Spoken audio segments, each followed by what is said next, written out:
Pick up your gear and open your chests. Throw on your armor and head out on a quest. Hey, hey, it's a brand new day. On the Sword Coast, your allies will help with blades and bows and magic as well. Hey, hey, heroes on their way. Fighting forever against overwhelming odds. Fighting together in favor of multiple gods. Idle champions of the forgotten realms. Idle champions, adventure never ends. Idle champions, hit you all at them.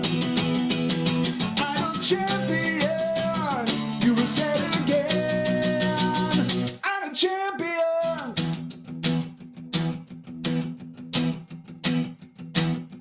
From Waterdeep to Icewind Dale, head out to Chull or Shadowfell. Hey, hey, together we stay. Walk to the monsters, walk to the boss, walk to the right, it's never a loss. Hey, hey, bad guys to slay. Fighting forever against overwhelming odds. Fighting together in favor of multiple gods. Idle champions of the forgotten realms. Idle champions, adventure never ends. Idle champions, hit you all out there. Idle champions, you will set again. Idle champions.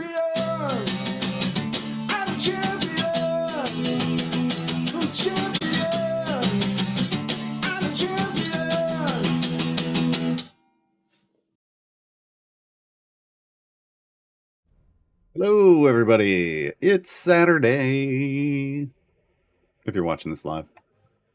Welcome. That means it's time for Gaarawarr's Guide, the tutorial show where I, Gaarawarr, talk about a topic for an hour-ish. Sometimes less, sometimes more. And then in the second hour, I answer questions, either about the topic or about anything that has to do with Idle Champions. Yeah. That's what this show is. Today is Gaarawarr's Guide to Champion Search, the newest feature in Idle Champions. We're going to go over kind of like, what is it? How use Champion Search, and do some examples, like hopping into some variants and seeing how it helps you, it may help you build formations. More better, because that's yes, those two words go together. Joining me today in the production booth is Gabe. Give Gabe a shout out in chat. Gabe's gonna be grabbing your questions out of chat while keeping an eye on chat at the same time. So because like I said, I'm gonna talk for a while and then we'll answer questions in the second half. But you can ask the questions at any time. Ask the question at any time. Just put question : like it shows down at the bottom of the screen, and like I'm sure it'll say in chat at some point, and they'll get grabbed. Because if you're just asking questions without the question : there's a chance that they won't get answered. Because we won't, we'll think you're just talking to chat. Yeah. Before we get started, it is June. I know, what the heck happened to May? It's June 1st, everybody. At least, again, watching this live. Monday, June 3rd, there's going to be a new Charity familiar out. This is fantastic. It's an octopus with a compass. This is great. Buy her. That's my pitch. She's a great buyer. Yeah, there'll be more information in game and out. Well, there's more in-game information out of game on the Codename Entertainment blog right now, but make sure you do that. It supports Lambert House, which is a great charity. And look, we always need adorable familiars. Charity familiars. I mean, I've got, look at this. I've got 80 to something familiars, and it's like, oh, charity familiar, buy. If you buy during the first week, proceeds go to the charity that they are working with at the time. And again, this one's Lambert House this time around.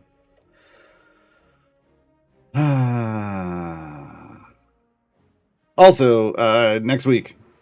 Wow, probably blew on my mic there. The Wednesday is the first. Next Wednesday, this coming Wednesday, the 5th, is the first Wednesday of the month, and that means new event coming. New event coming, as you can see. 4 days, 2 hours.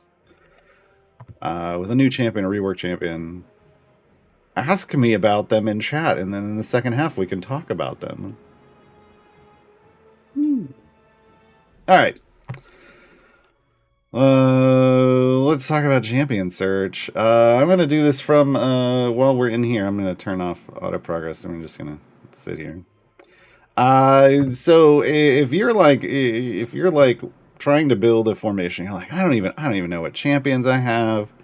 What do my champions look like? I want to look at like all of my gear without like having to click on all these portraits.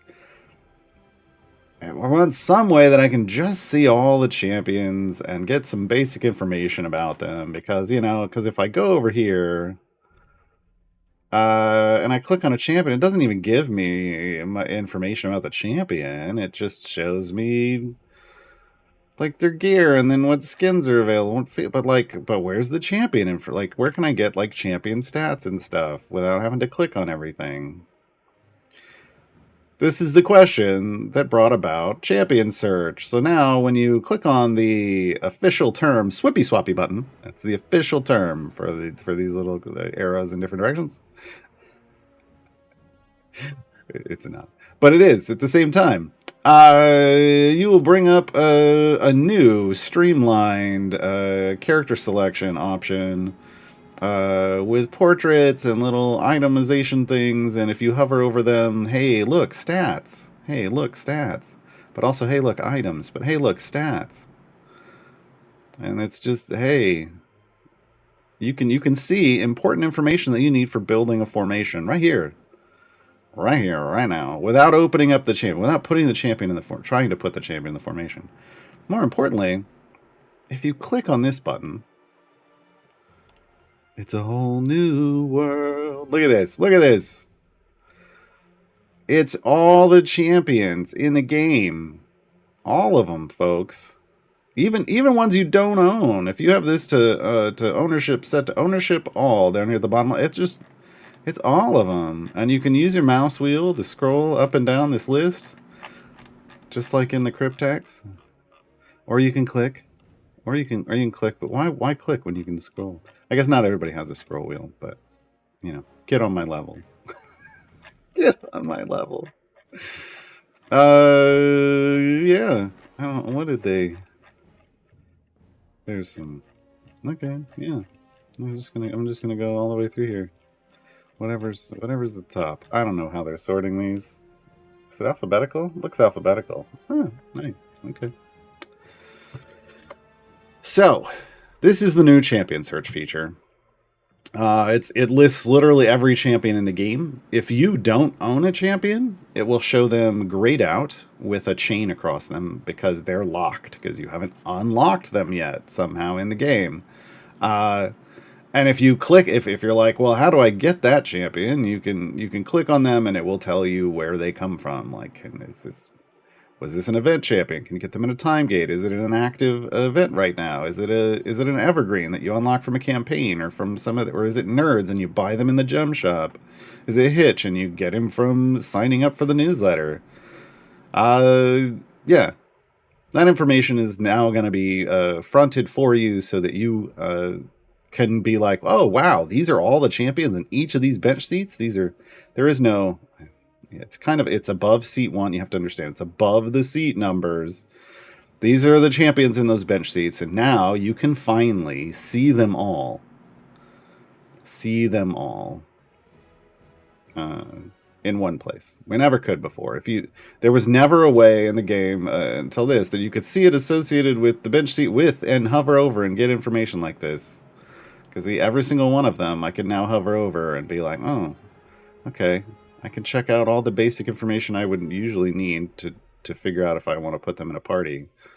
Now, you can't access their gear. Well, not their gear. I mean, their abilities. You can't access their abilities. There's no... You can't go to their pages by clicking on them or anything. That isn't a thing.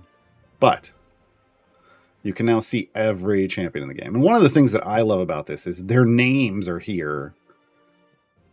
We don't... They add names out here, please. Everybody's always like, who is that in that bench seat with that skin? I don't recognize these people. Put the names. C&E. Come on. Come on. Look at this. It's so great having the names here. Put the names there. I'm begging. Give me an option. Give me a give me a setting in chat in the settings to put names, just so people will stop pestering me about who people are. Plus, then maybe people will learn their names. Maybe. Except for localization, because you did your localization in a weird way and you changed people's names. Don't change people's names. All right. Speaking of names, hey, if I want to find a specific champion, if I'm like, you know, where is Nerds? I can do that. I can type in Nerds, and it shows me, hey, that's C1. Look at them. They're right there. I can find Nerds. I can be like, what's all the champions that start with a B? And it didn't do that. Let me change that. Let me change. What are all the champions that have a B in their name? Apparently. Okay, that's what it's sorting. Because I look down, I'm like, oh yeah, Brunar, Blushi, Benwin, Bayloff, the Caddy. Wait, what? Egg? Bert? Yeah, okay. So it's with a B in their name. But hey, look. It's close. It's close. Look at all the champions with an S in their name. Great. That maybe that needs some work. B is for Zorbu. Yeah, apparently. I mean, that fits because he's a butcher. Yeah. So, you know, I don't know, that maybe that feature could be fixed, David. But hey, look, you can search for things, and if you know the name, or if at least you know part of the name, you can try. You can try. What I need is for Duck to bring up Warduke, though, because it's Warduck. Their name is Warduck. We know. Look at the picture. It's Warduck. But look, you have a lot of features on the left-hand side now that you can use to sort. Just if you're in a run and you're like, I'm trying to figure out stuff like who are for the future. You can click on a role and be like, who are all the speed champions again? Because you're trying to figure out, like, who am I going to maybe try to unlock in the future? You're like, hey, let's take a look at all the speed champions. And here's all the speed champions except slot 11, which doesn't have any yet.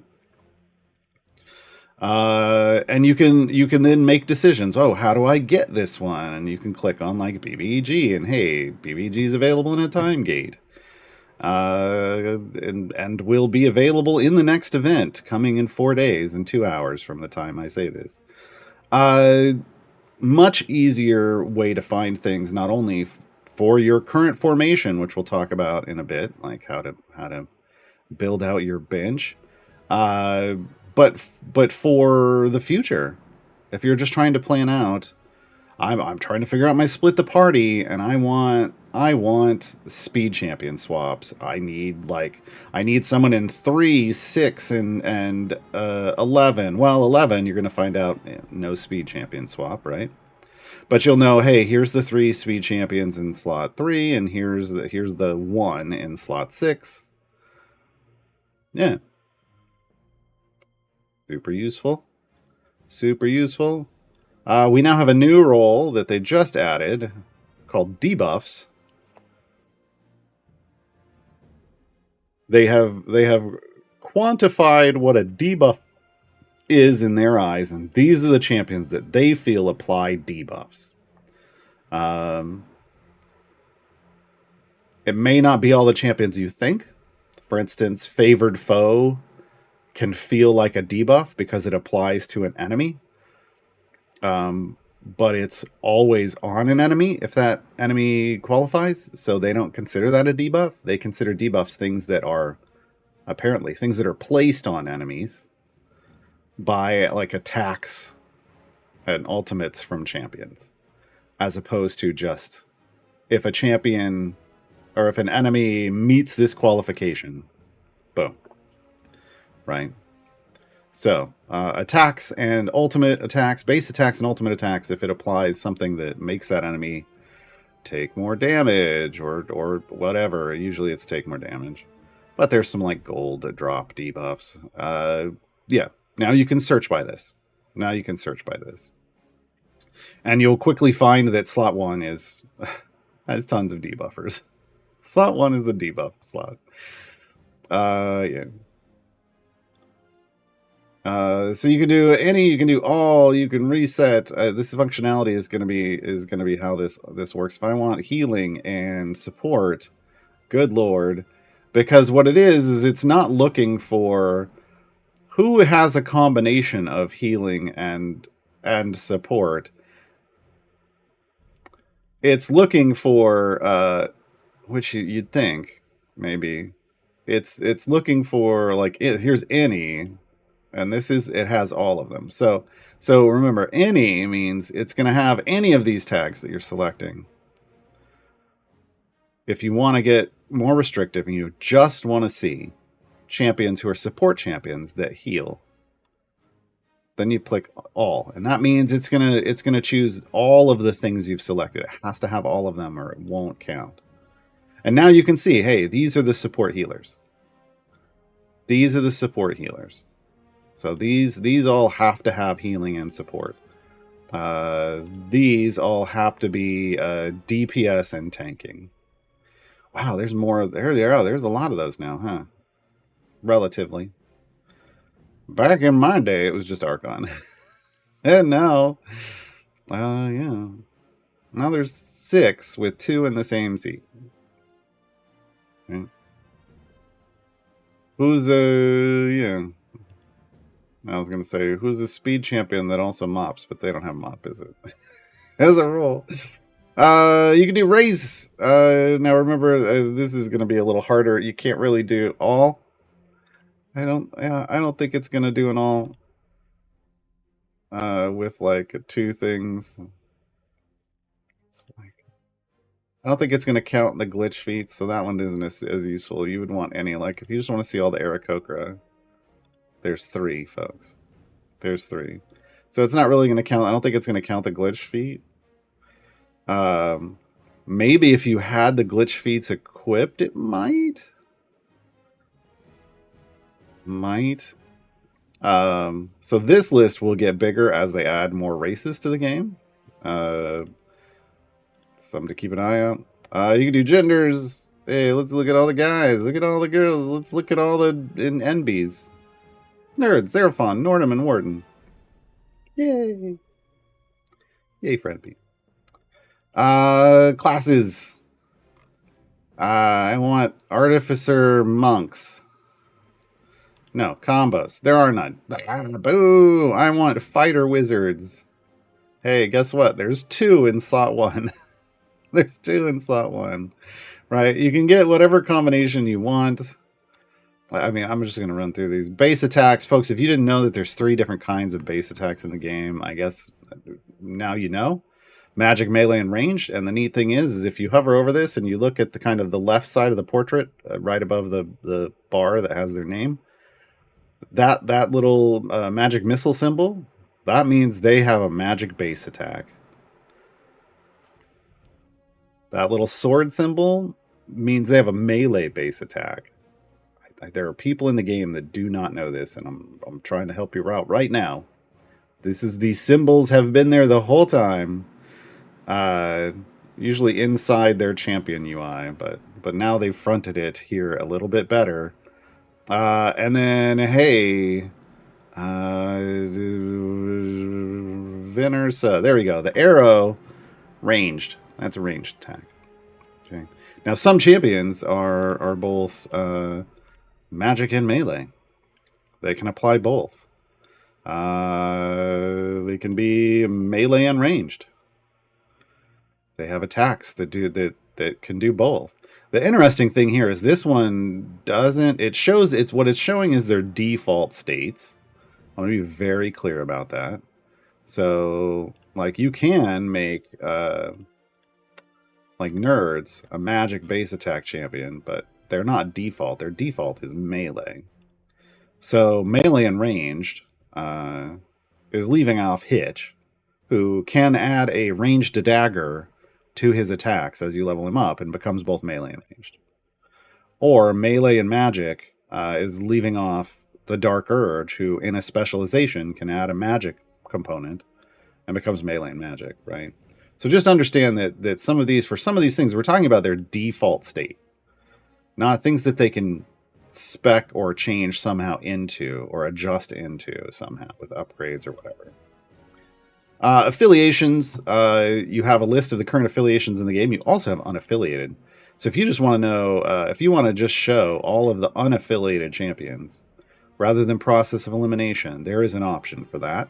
This is important if you're using, well, there's some variants that want it, but also there's a core in the game called the unaffiliated core.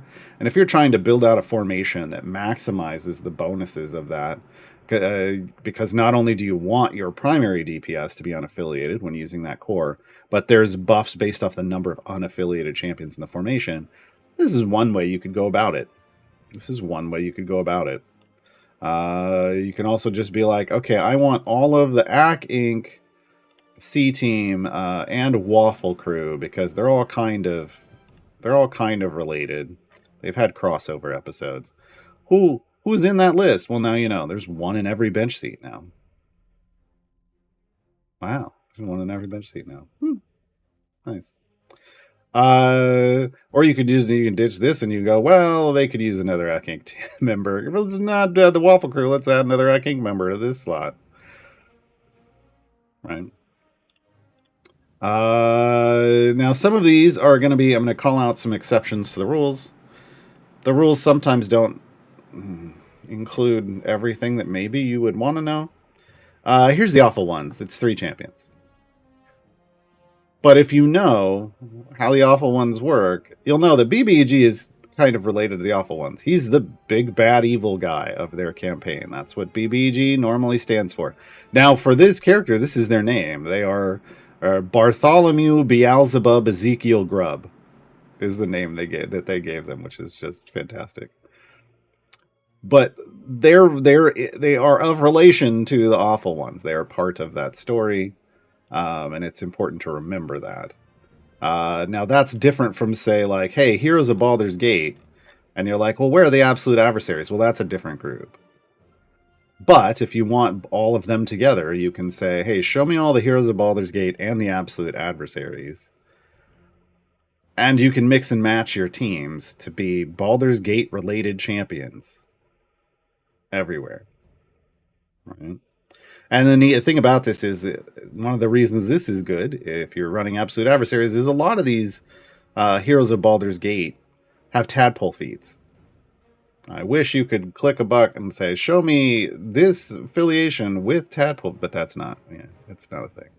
So you just have to know it's potential tadpoles out of the Heroes of Baldur's Gate.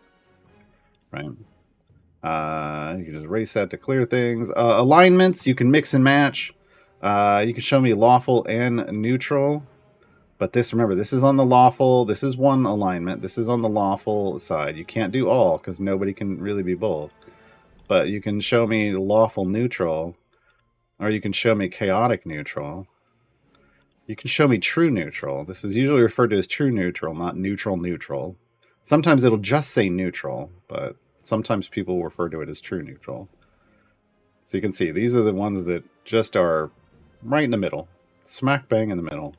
And you can figure out, that organization. They even have an option for patrons. So if you're like, I need to know who qualifies for Elminster, well, you've got a thing for that now. Who currently qualifies for Elminster? This. You can also even, I believe it's under sort, by release rework date for your Elminster. Elminster players who are in the Elminster phase of their Idle Champions progress rejoice because now you get a list of all of your Elminster champions, and it shows the date they were reworked, released or reworked. So like this is a release date, but they were reworked as well, so they qualify for Elminster.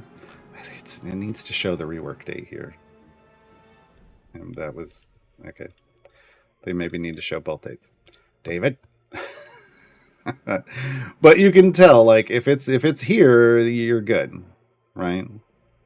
But you can also look to see, well, when are they falling out of Elminster? Because Elminster only keeps the most recent 3 years.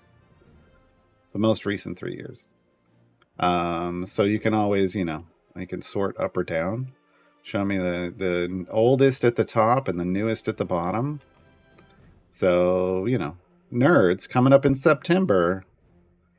Nerds no longer available for Elminster. Sorry, Lurking Rider. But that's how it's going to work, right? So you'll be able to see real quickly who's the ones that are coming up the soonest. Prudence in August. Celise on the 9th. 6-9, nice. So here in about 8 days, we're gonna lose Celise because her event is rolling around again. She's part of this next event coming up. End of the month, you're gonna lose Sergeant Knox. Right, you can now see this stuff now. Allywick, start of the next month, or no, end of the next month. Okay, so for Elminster players, you now have ways to do all of that. But you can also be like, well, is there a DPS that qualifies for all of them? Every single patron? Yeah. Dark Urge, because that's how the Dark Urge works. The Dark Urge goes everywhere, but Prudence actually qualifies for every patron currently. You also have a Belushi, someone who can go every as a tank in every place. You can have a support in Goldfind champion in Daub everywhere. Everywhere. You can have a support DPS in Finn. She is also a DPS champion, but she'll also swap and be support if you want. And of course, the Dungeon Master goes everywhere like the Dark Urge does. Right? So you can figure that out now, which before required a lot of work on your part and a lot of notes. Forget that, right? Champion Origin is, hey, Gaarawarr, they talk about these evergreens. What's an evergreen again? And they mix this up because they're showing core champions in here. But look, core champions are these 12. How dare they? How dare they? How dare they put their chocolate in my peanut butter? These are the core 12 champions. This is what they mean. Look, it's even here. Look, they're called core. Don't mix them up with evergreens. God, they're killing me right now that they did this. So evergreens, Nerds, Belushi, Commodore Krugs, Rhea, Xerophon, Hitch, Dritz, Alcoria, Dragonbait, and Azaka. We're missing evergreens in 3. Seat 3 and seat 5. You can now see that really easily. We have we're all kind of crossing our fingers for the evergreen in Turn of Fortune's Wheel to come soon. You would think, based off this, it's going to be in 3 or 5, right? And of course, everything else is an event champion, and that's the majority of champions in the game, event champion. Okay. They have an equipment slider. This feature is in the game. So this is the minimum. They want to see, like, if you want the minimum, show me, this is basically everyone, even if they've got no equipment. Or you can say, show me only people with full epic. This doesn't restrict anything out on my account. You can even go all the way up to legendary. which also doesn't restrict anyone out on my account. But if your gear is lower than mine, because I've been playing for 6.5 years, you can be like, show me everybody that's uncommon or better, or rare or better, like as a chance of, well, I want some of my stronger itemized champions in this variant. Who's gonna bring the pain? You can see that now. It does work, I promise. I tested it on my other account, which is a mid-game account. You can also set a range of stats here. We can go, I want champions that have strength between 10 and 16 only. And it's going to show that. Or you can just put one little scrolly ball and slidey ball on top of the other and see, well, who's got 16, period. Who has 16 exactly? Or you can slide it. No, one's got to go left, and then the other one goes right. Okay, that's interesting.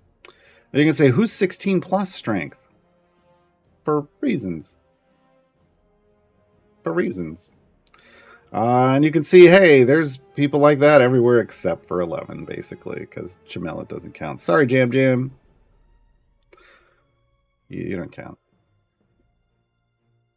You can do this for any of them. You can do it for the total ability scores. So if you want to see total ability score 78 or less, which is a thing, there's a lot of champions who have buffs based off whether or not a champion's total ability score is 78 or less. Well, here's all the qualifying champions. Here's all of them. Lots in slot 1 and fewer as you go down. Well, I guess there's a lot down here too. And age, because age is a thing. Let's say you want to get super ageist and say only the youngest people. You can just keep sliding this down until we're 40. Oh my god, come on. There we go. Let's get 20 and younger. Here you go. Here's the youngest champions in the game. The babies. The babies. These champions are all 20 or younger. Technically, you can go to 0 and get... I know this doesn't make any sense. You can go to 0 and get 2 champions. And this is for reasons. Spurt is canonically 11 days old. So 0 years old. 11 days old. The Dark Urge has no age listed. It is considered unknown. So they can't give you a value. He counts as 0 for any age-related thing. He just doesn't... Well, actually, he doesn't count as 0. He doesn't count and factor in at all to any age-based stuff.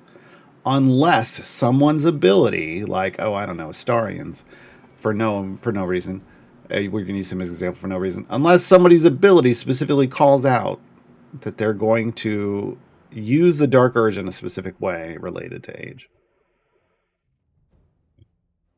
All of this is available.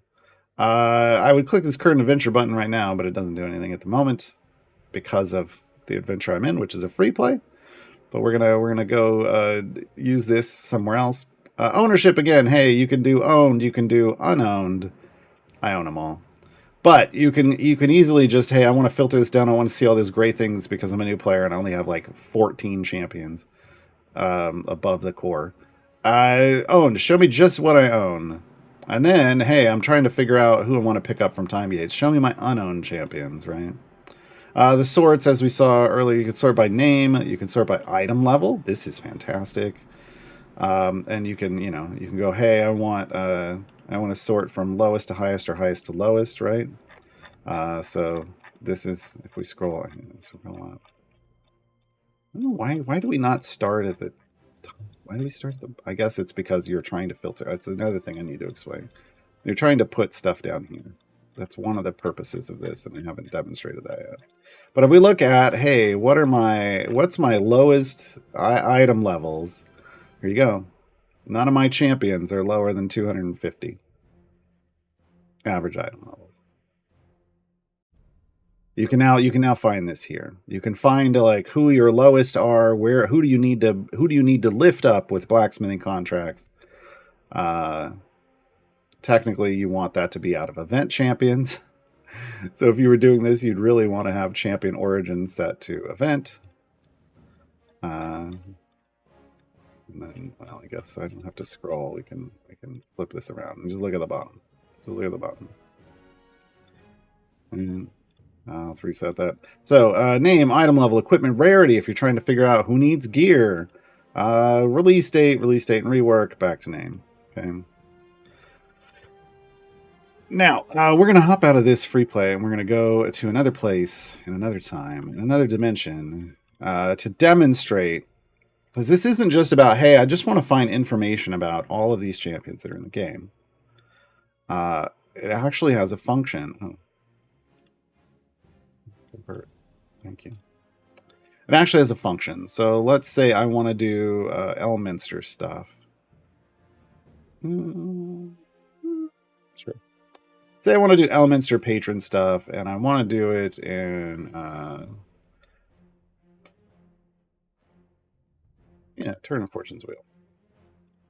Let's see how restricted we can get. Let's find a... No, we're going to go... the Light of Xerxes. I know there's some messed up stuff in here. So let's look at some of these. Let me find a stat-based one.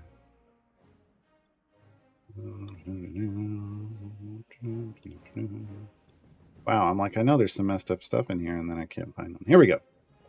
Only champions with a wisdom score of 13 or higher can be used, right? So if I hop into this adventure, and I turn off, and I want to build a party, turn off auto progress. I put a familiar out there because how dare you kill people. I'm like, wow, I've got nobody available. What's going on? I can champion search, and you'll see, oh god, look at all the owls with lines through them. Why, right? Let's click on current adventure. You can now see, just automatically, because you're in that adventure, it's going to load in its restriction, and you can hover it over it, a whale of a time. And it's only going to show you champions that currently qualify with 13 or higher. What it doesn't currently do is show you any champions that could qualify with a feat, which, maybe an iteration in the future. But I now know, hey, this is my potential bench. Instead of having to click through, I am trained after 6.5 years to just click through all the boxes and make decisions. But you can now come here and just look here. And I can go, okay, you know what? Here's maybe what I want to do. I want to do Gale. Did you see that? Let me show it again. I'm thinking Gale, and then I'm thinking Presto. Oh.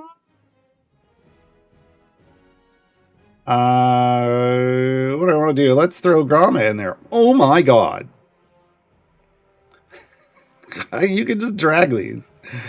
You can drag these down. Well, we got to have Crux in, right? Maybe we're going to crew Crux. Maybe we see if we can Valentine. Maybe we see who Dungeon Master can pull in. Let's throw Venersa maybe for Crux. I'm thinking maybe Tatiana. We don't have any tanks. We have some tanks, but let's throw another tank option in.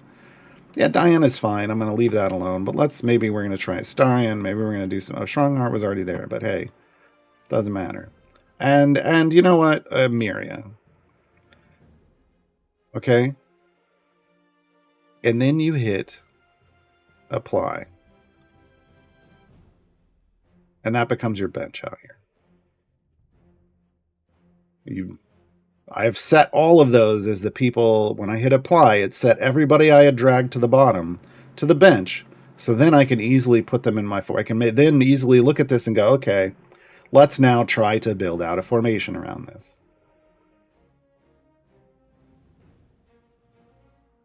Yeah.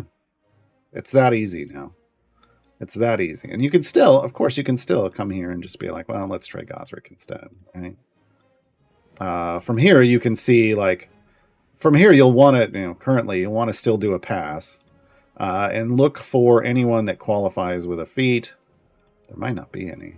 Did I pick one that didn't qualify and maybe now they show it and now I feel bad? Probably not. Odds are. Odds are no. I'm sure I got it right. But yeah, this is how this works now, folks. This is how this works. This is why for a while they were talking about it and they were calling it the bench builder, because in their minds you were building your bench, right? But champion search is a much better name for it, in my opinion, because really one of the biggest uses for it is just trying to search for the different champions and finding information about them and being able to hover over and get information that you need. Yeah, this is the first iteration of the champion search feature. It's got a lot going on. But if you have feedback about it, things that you would like, again, in this scenario, I really don't think that feats show up. Ask for that kind of stuff. Now is the time, because this just came out.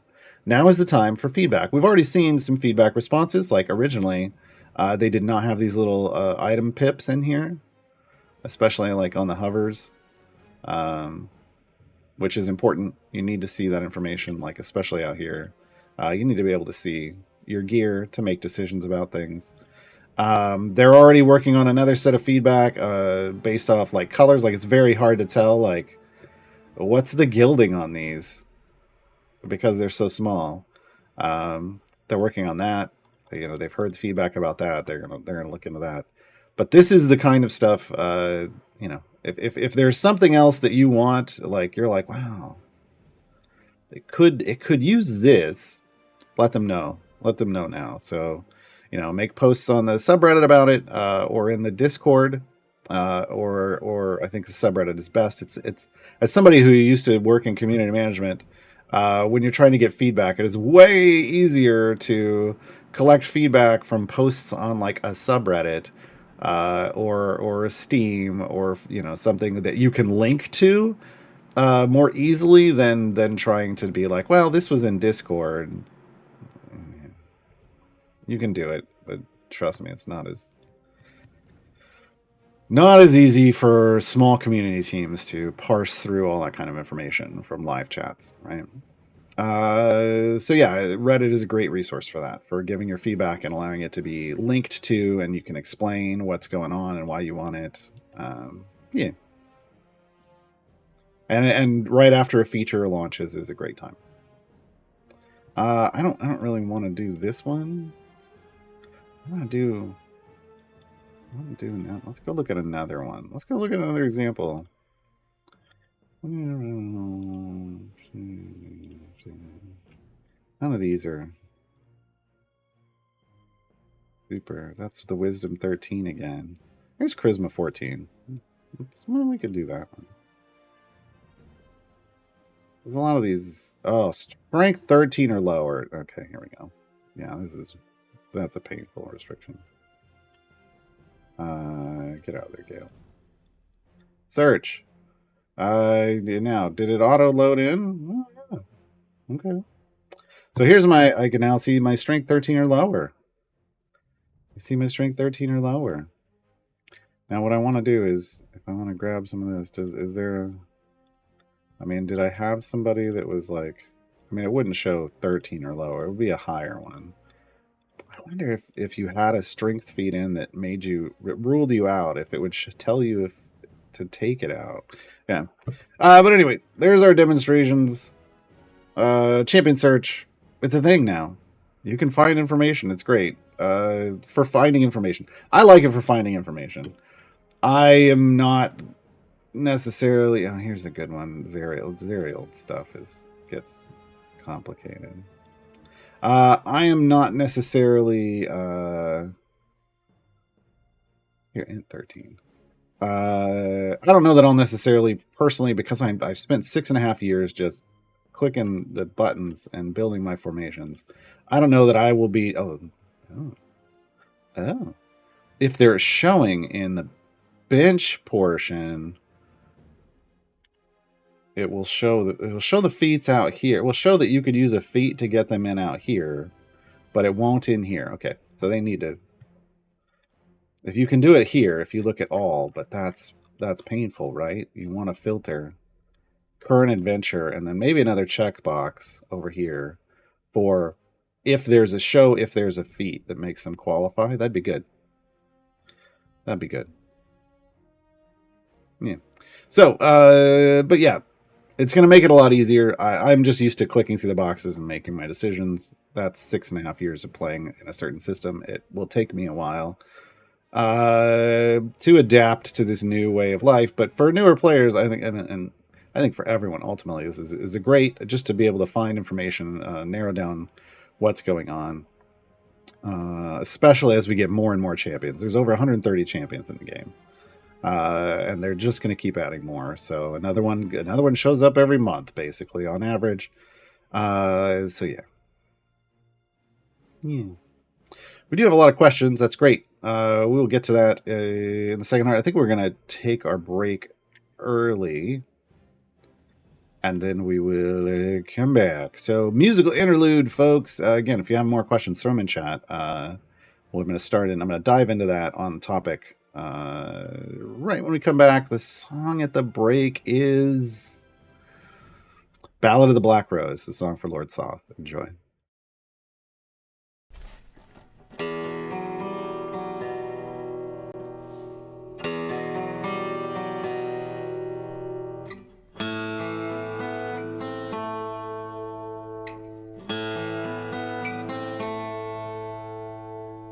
Night of the Black Rose, breaker of his oaths, assassin of his blood, so forever judged, damned by love's last breath, to linger in undeath, cursed by his own needs, to live eternally as the years go by, as I live and die. Lord, Son, unforgiven sin, Lord, Son, running from deep within, Lord, Son,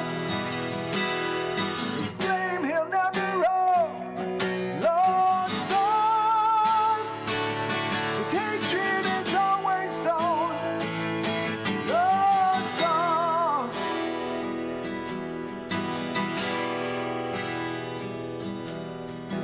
Armor shining bright, till blood stain the night, roses jagged thorns pierce the night once more, crimson shining bright, shadows consume the night, words pay for his sin, his judgment never ends, as the sea comes turn.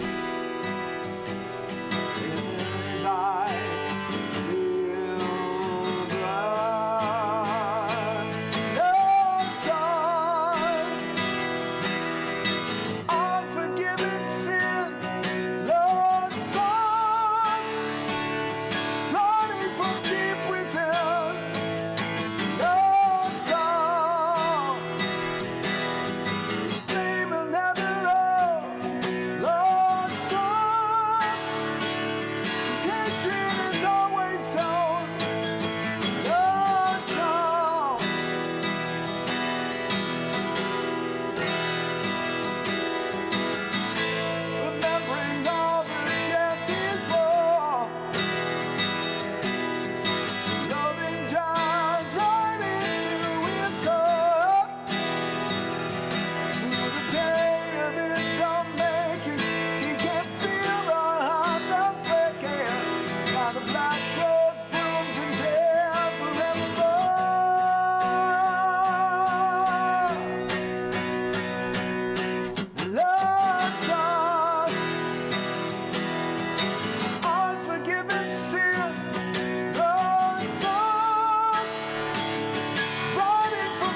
Hey, we're back, everybody.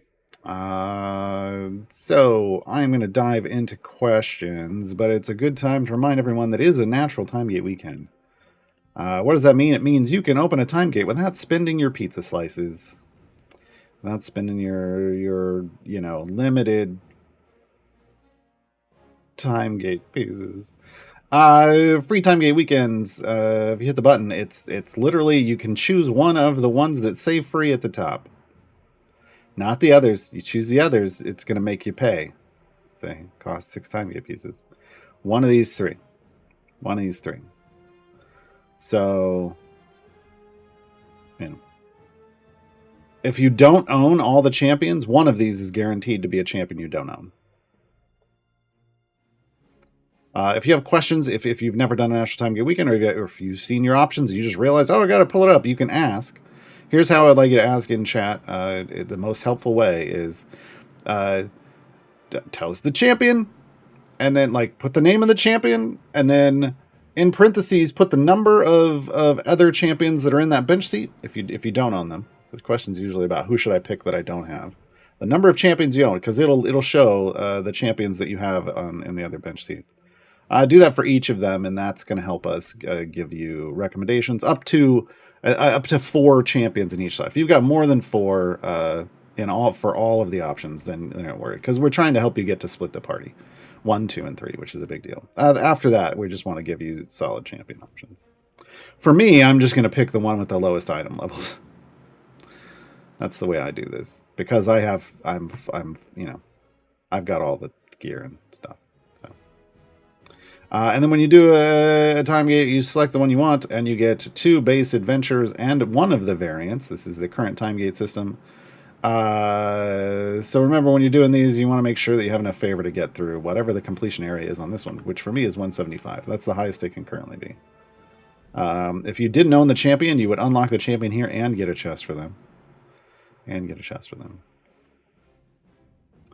Yeah. All right. Let me hop into it. Let me hop back into an adventure. What are you doing? Bad wizard, why not? Why not? So, Rough Rider asks, if we're sitting at a search party, do we get a St. Bernard with a cask around its neck? I hope so. More dog familiars. Pranali, do you believe that search will also apply in time gate selection? I mean, it doesn't currently, but if they revamp time gates, it'd be nice if there were more.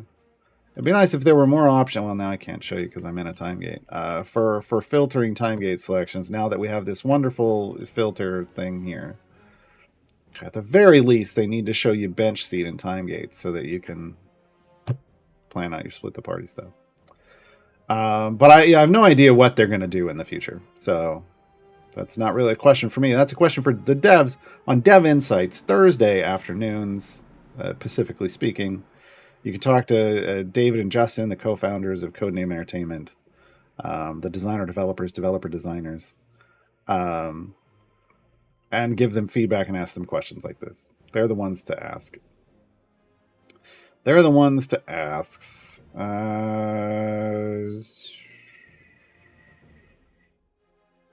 Renali, will attack search also show ability switches like Grama? No, they don't.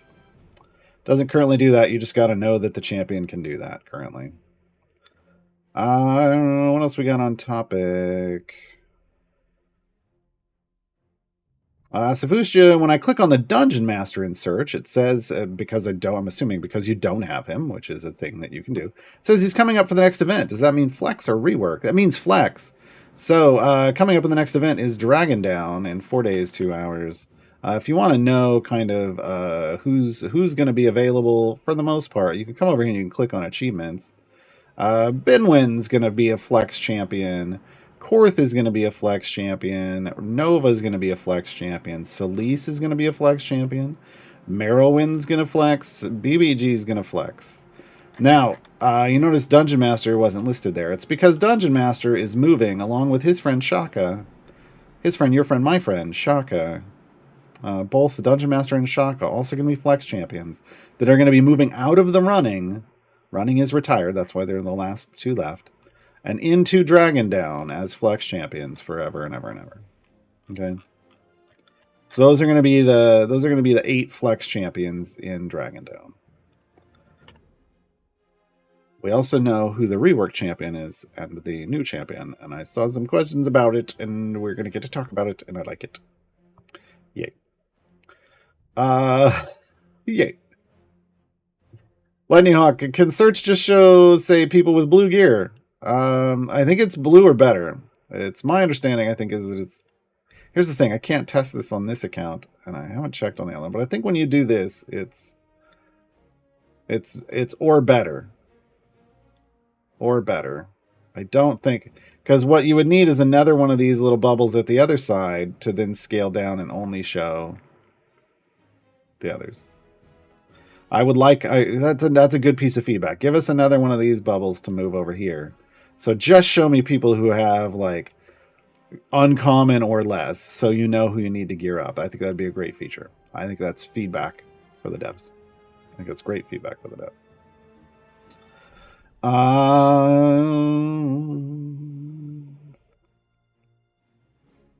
think that's everything that's on the topic of the champion search, and it's totally fine if you ask questions off topic. We've got plenty of time. We got like an hour, folks. So throw all the questions in chat. Remember, question : in front of the question, or else I'm probably not going to get it because I'm reading off a document over here and not live out of chat. El Jefe, who are the champions that synergize with the new champion, since we have a couple days for time gates prior to the event? Sure. So, folks, if you haven't heard, the Duke is coming to town. Duke Ravengard is our newest champion coming to Idle Champions.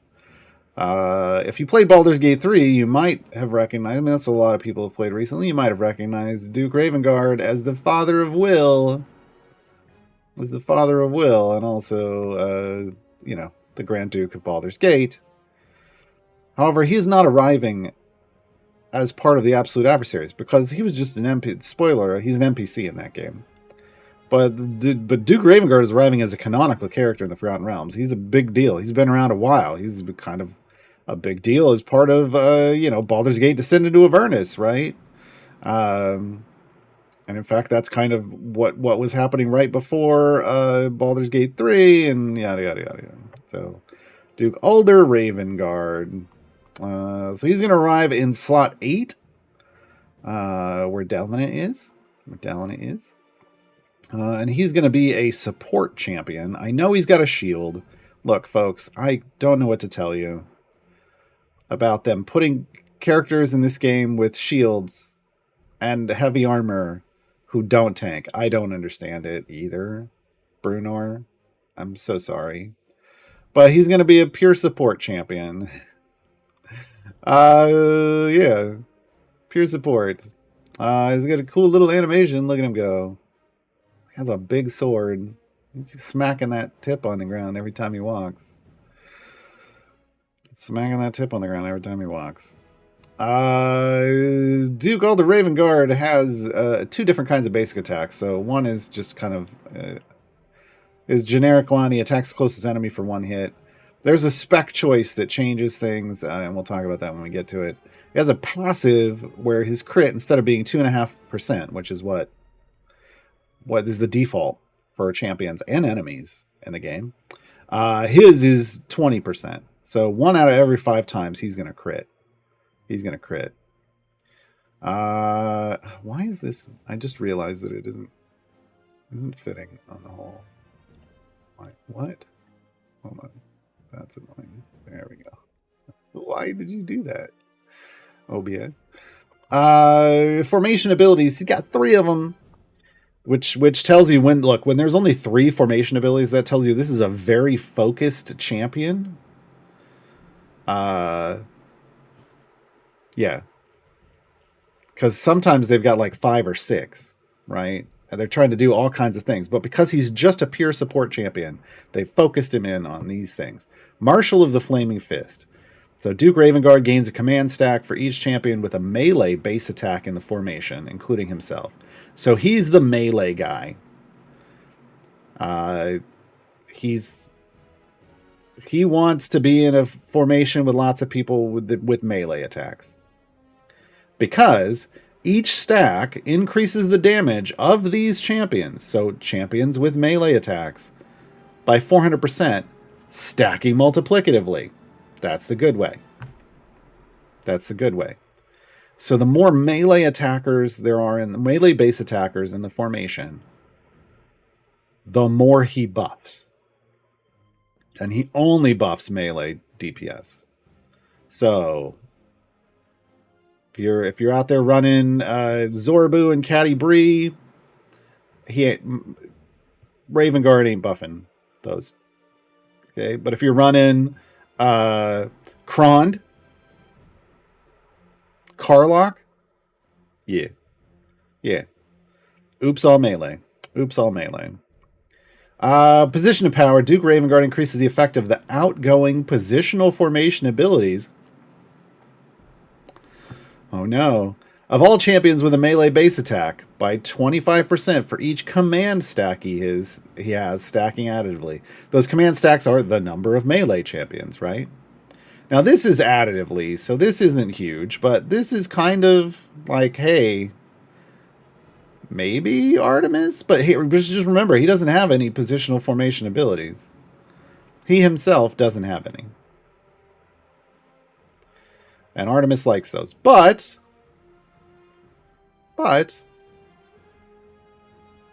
if he's available, he is going to help out in those situations. If you've got melee buffers, melee PFAs, yeah. Okay.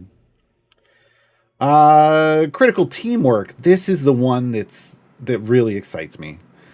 There's some synergy here, and I wanted to read through all this because this is going to inform my answer to your question.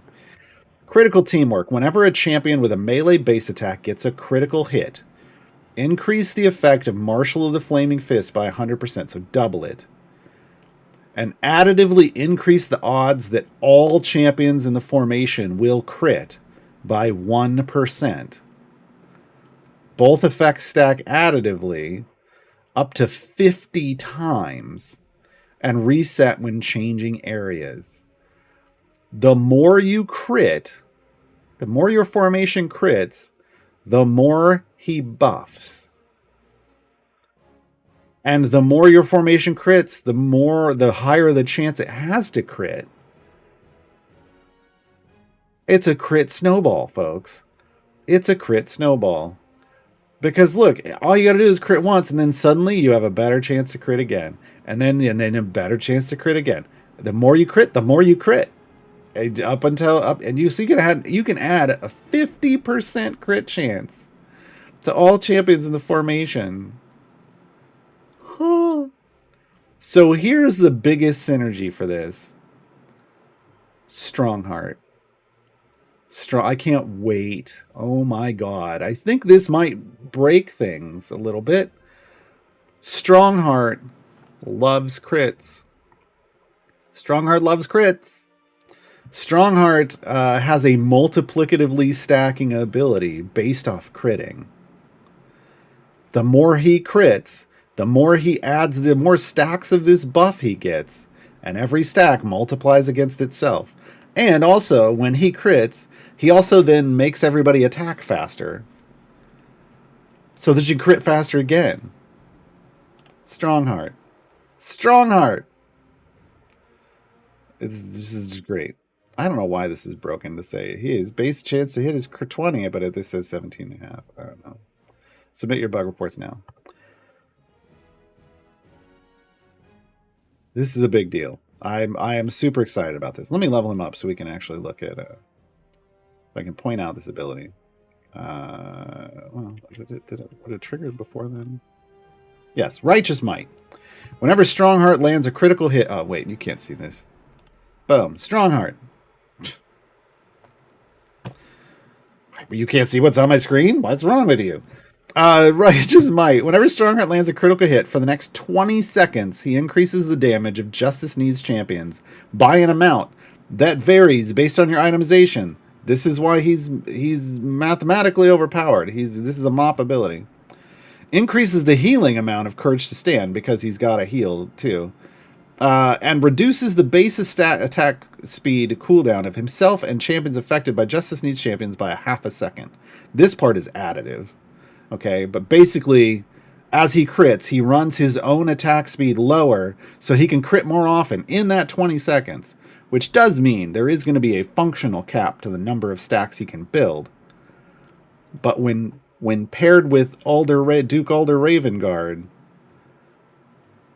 he's going to crit again and again and again and again and again. Like, okay, now he's up to 35% crit chance because I got feats. And then Alder Ravengard's going to add another 50%, up to 50% on top of that as things go along.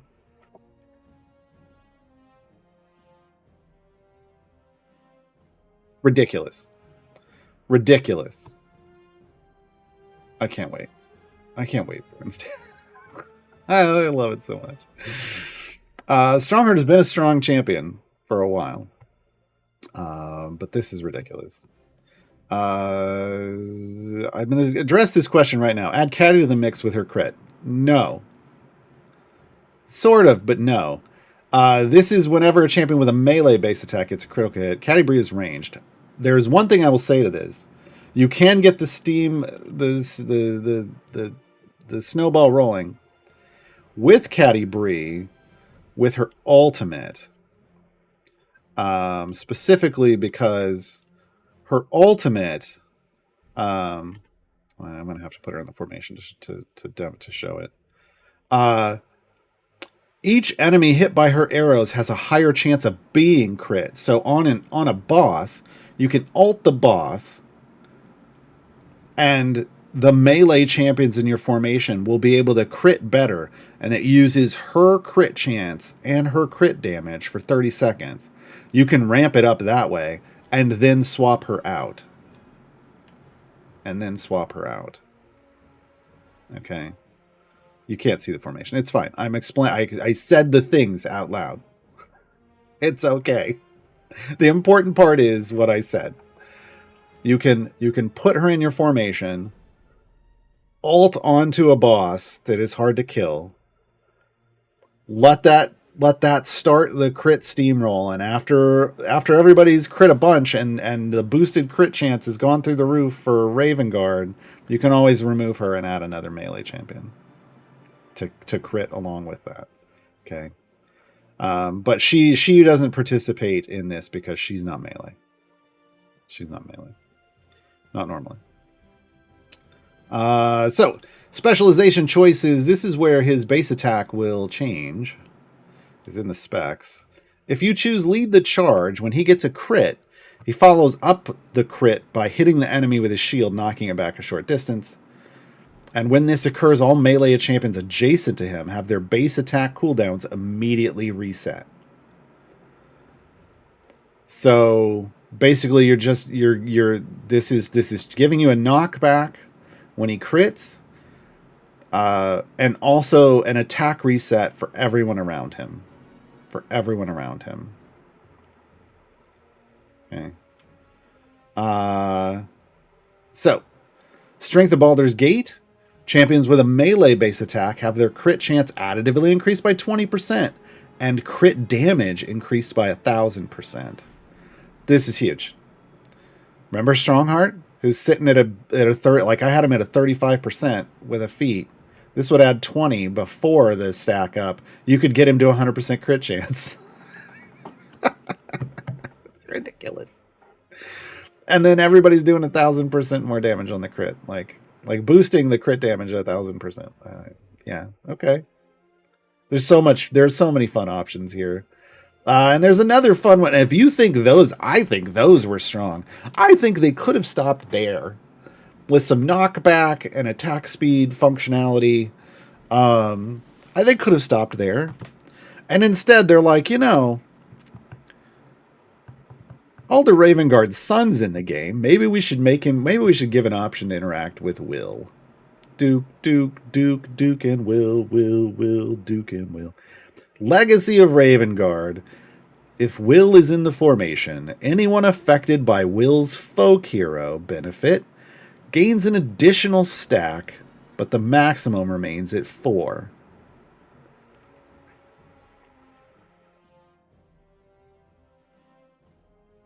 Folks, if you don't know, Will's folk hero is one of the strongest, if not the strongest, buff in the game. It is multiplicatively stacking. It has, with pre-stack, item support, it's mop, it's mathematically overpowered. And it's based on a very kind of difficult setup. Because getting 4 stacks requires like getting 3 different things and then doubling up on one of them. Well, not anymore. And if you're just getting 1 stack, you're never really getting his true power. You need 2 stacks on any multiplicatively stacking ability to really start accessing the big boost. Well, if you're running formations and you're only getting 1 stack and you throw the Duke in and you go Legacy of Ravengard, instantly goes to 2. Even if your DPS only qualified for 1, now you get 2. Now you get the multiplicatively stacking goodness. If you were already getting 2, well, now you get 3. If you were already getting 3, hey, Dark Urge. If you were already getting 3, guess what? Now you can give 4. Ridiculousness. Absolute ridiculousness going on over here. And if this wasn't enough ridiculousness, the ultimate is Fire Shield. Duke Ravengard's magical armor ignites in flames. It's probably the Flamin' Onion from Karlach again. Man. Surrounding him in a flickering aura of magical hot flame for 20 seconds. So 20 seconds of fire. For the duration, his attacks deal an additional 25 seconds of Bud-based damage. What?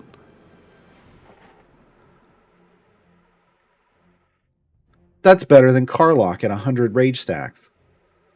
Like, when someone hits Karlach at 100 rage stacks, she gives off a max of like 20 seconds of Bud-based damage. He just smacks him and does 25. But it gets better.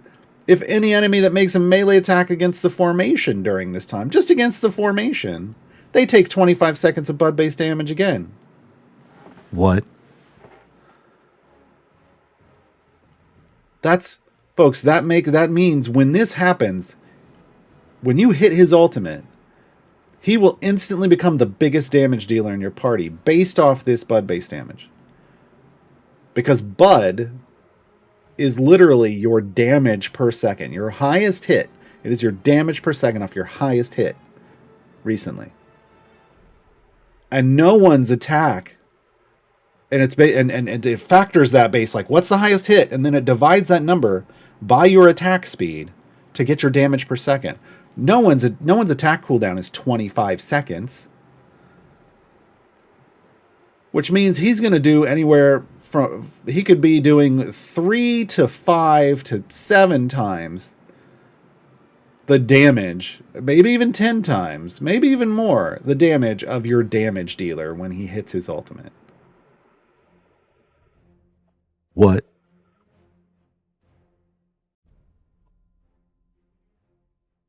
Guy's OP. Just based off this, he feels OP. Now we do not know, obviously, how he's going to scale with his upgrades. We don't know how itemization is going to affect. He has a chance to be mathematically overpowered ability, have a mathematically overpowered ability, and that's a multiplicatively stacking ability that has item support that applies to the pre-stack number. It could be here. He has an item that buffs Marshal of the Flaming Fist, and if it buffs this value instead of adding it pre-stack instead of post-stack,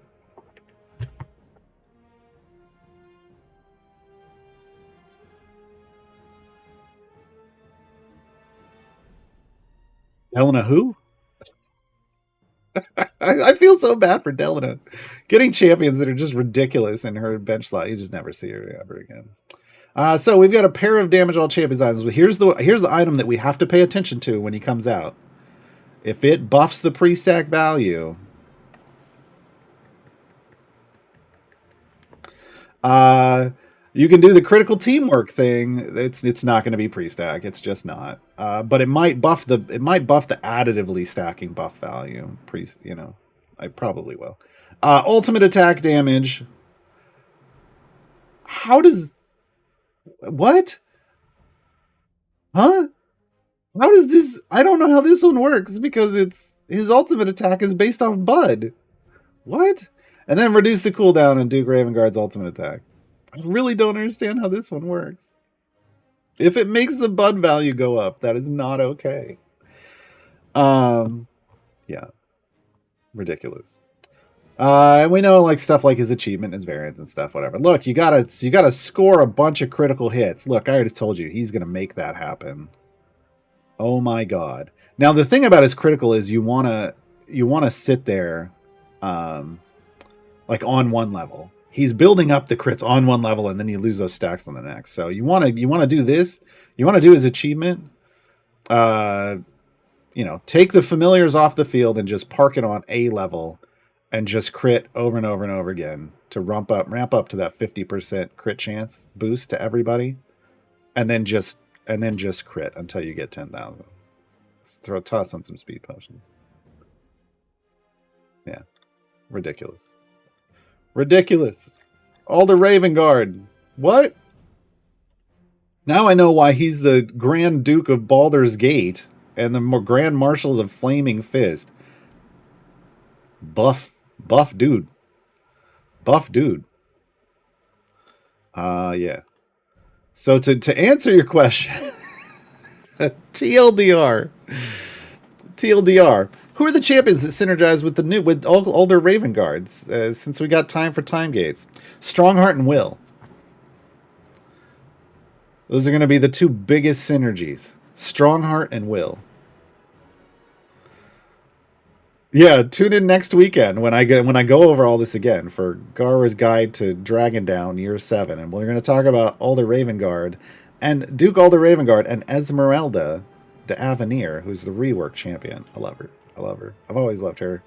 I can't wait for her rework to arrive. Yeah, big deal. Big. This is big. It's big. Ragnar, I've got a question about automatic resets. Cool. I've set mine to 100 and it doesn't work. What am I doing wrong? Did you turn it on? So it starts off as turned off, and so you can set it to whatever you want. But if you don't turn it on, it won't reset. That's it. That's literally it. That's the only thing. If it's on and it's not resetting, submit a ticket. I don't know what's going on then. But I think maybe you just didn't turn it on, which it's okay. Look, the first time you start interacting with the system, you don't necessarily understand the system. Now you know. Hopefully that was all it was.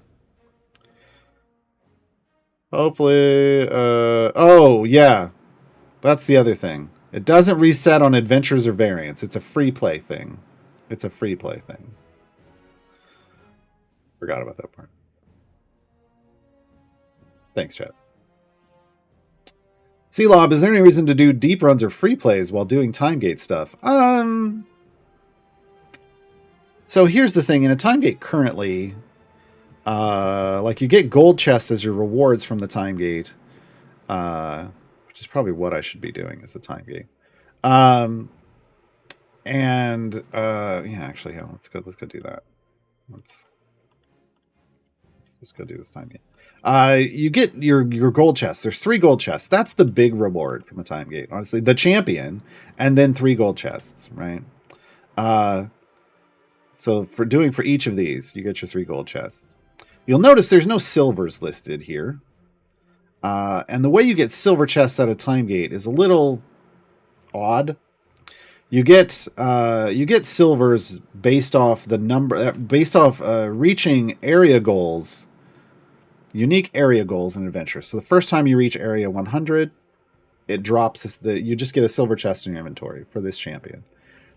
Now if you then bounce out and then start again, you pass 100, you don't get anything, because now the bar is 200, right? So every time you get 100 area goals further, you get a new chest, but you got to keep going up. So currently you can get to area 2000 on a very powerful account, like an late game end game account.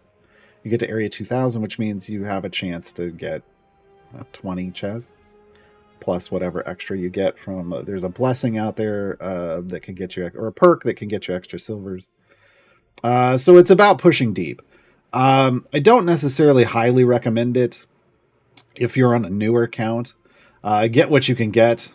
Like go to area 100, 200 maybe, but pushing super far beyond that just for silvers isn't always the greatest. So the current silver delivery system doesn't necessarily feel great. Yeah. So I don't really consider that. Now, as far as for like pushing deep for favor goes, obviously you need enough favor to easily clear the variant that you get, the area goal, 175. When you're like brand new, you're gonna need favor to get here. 175 is usually, 5 EO8 favor. We use scientific notation in this house.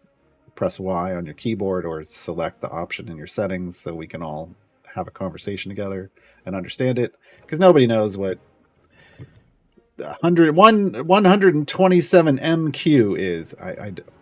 Somebody knows that. I don't know, and I don't want to look it up. I just want to know the number after the exponent or after the E value. So yeah, I mean, and then the favor conversion out of a time gate is a quarter of what it is out of events.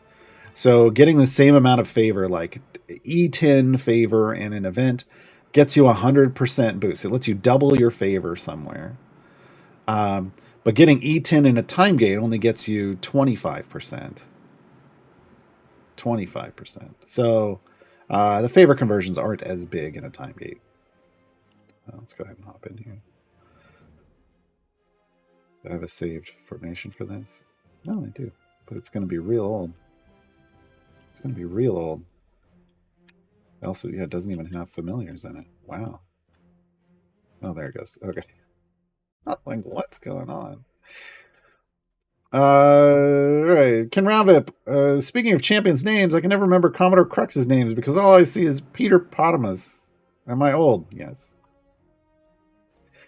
Dev is, I always call him, like Colonel Crux or Captain Crux. It's Commodore Crux. Nadav is not about champion search. It's fine. I'm nearing the mid game. Cool. I have a question about gem farming. Okay. I've got a guide for that. My Briv slot 4 is Golden Epic. Awesome. Theodinarax. But only level 152. Womp womp. Instead of doing adventures and variants, is my best bet for the time being just spamming Mad Wizard for gems?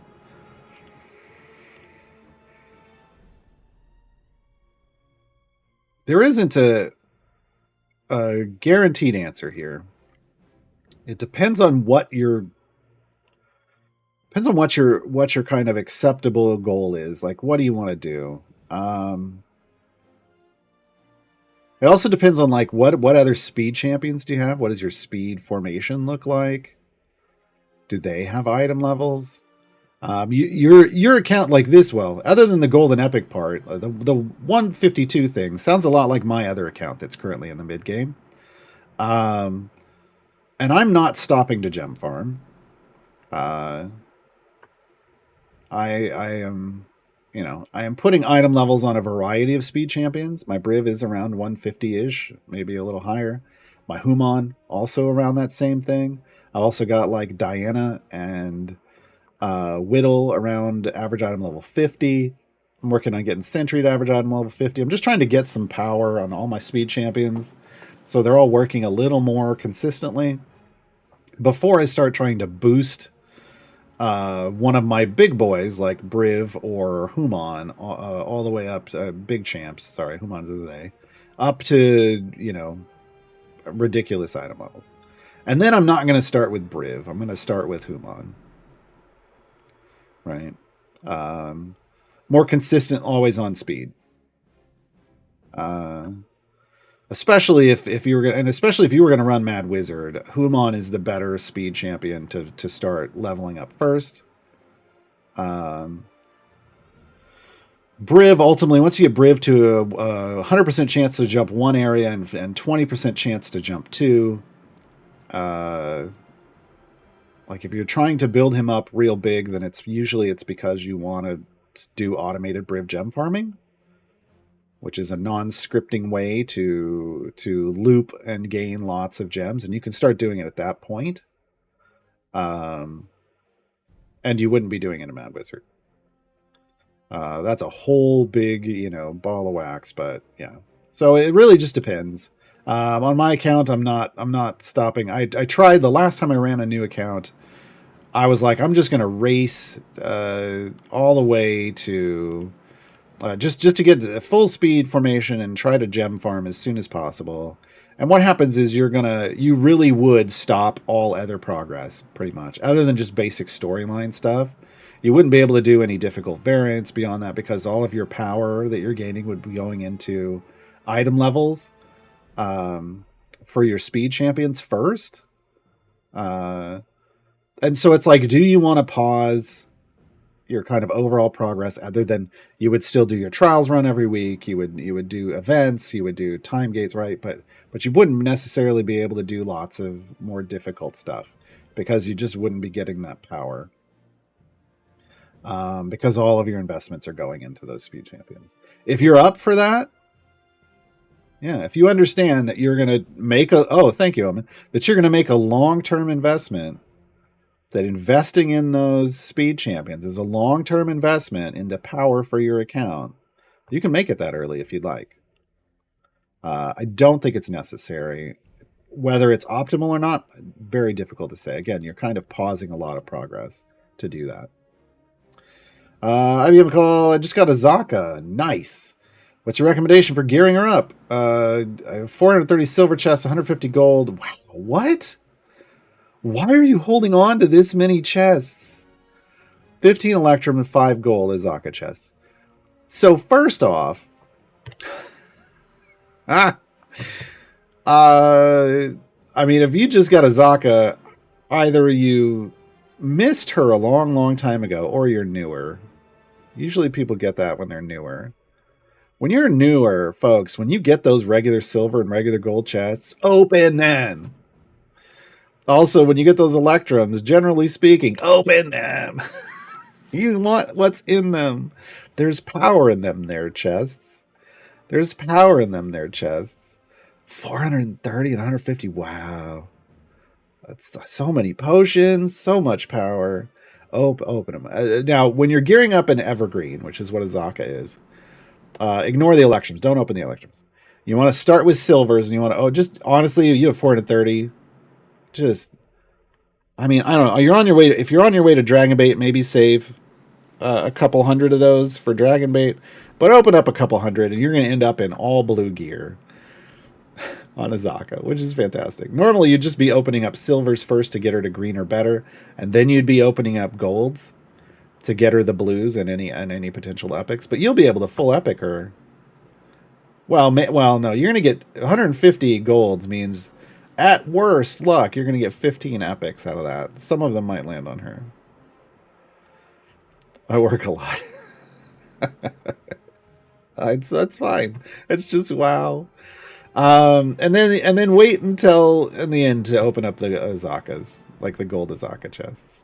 So for evergreens, you want to open up generic silvers to green or better, generally speaking, because normally you don't have hundreds of them. The golds until you're blue or better, until you run out of golds, and then the specifically named golds last, because you know where they're going. They're going to go to Azaka. Those electrums usually you want to save for event and time gate, like event champions, especially like in a time gate. The things you get, like the most of the gear you're going to get for a champion you get out of time gate is going to come out of those electrums. All right, Edgar the Peaceful, the Dark Urge is a champion. Yes, they are. Oh, there's more that you can use in all patron variants. Yes, they are. And all everywhere. You can use them everywhere. Of all his 6 legendary powers, What do you think is the best one to invest into or reforge to?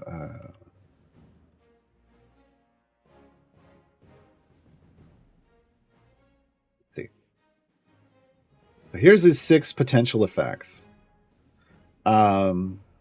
It's part of this is going to depend on the formation you're building him in. But if you want just generic power for him, because like these that are like for each champion with a con score 15 or higher depends on the formation. For each Dragonborn depends on the formation. For each male champion depends on the formation. This is generic 100%. The best, most consistent bang for your buck is going to be the damage of all evil. Well, no, because if you respec him out of evil, the most bang for your buck is going to be increase the damage of all champions with a dex score of 13 or higher by 150%. Because that's all of these are going to hit him, but this one that won't always hit him.